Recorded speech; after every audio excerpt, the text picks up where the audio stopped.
Hi friends, நம்ம இப்போ வந்துட்டு ஸ்டைல் யூனியன்னு ஒரு கடையில் இருக்கோம். அந்த கடையில் வந்து பார்த்திங்கன்னா 7 ஸ்க்ரீன் சினிமாஸில் வந்துட்டு நாங்கள் ஸ்டைல் யூனியன் ஒரு கடையில் இருக்கோம். ஸோ இங்கே இருக்கிற ப்ராடக்ட்ஸ் எல்லாமே நல்லாயிருக்கும். உங்களுக்கு என்னென்னு காமிக்கிறேன். ஸோ இந்த மாதிரி earrings collection, bangles, clips and perfumes, bags, nail polish, cosmetics, foundation, மேக்கப்னு எல்லாமே நல்லா இருக்கும். ட்ரெஸ்ஸுமே நல்லா இருக்கும்.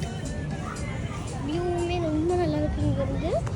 இது இல்லாமல் இப்போ வரைக்கும் நாங்கள் இன்றைக்கி போனது டேட் என்னென்னு பார்த்தீங்கன்னா 9/1/2026. இன்றைக்கி வந்துட்டு பார்த்திங்கன்னா ஸ்டைல் யூனியன், டாக்கோ பெல், அப்புறம் சினிமா, அது 3 மட்டும்தான் ஓப்பன் ஆகிருக்கு. மற்ற எதுவுமே ஓப்பன் ஆகலை. ஸோ கூடி சீக்கிரமே ஓப்பன் ஆகிடும்னு சொல்கிறாங்க, எனக்கு தெரியல. ஸோ இந்த மாதிரி அவங்க டிவி வச்சு எல்லாமே இந்த மாதிரி காமிக்கிறாங்க. ஆக்சுவலாக இங்கேருந்து ரொம்ப சூப்பராக தான் இருக்குது.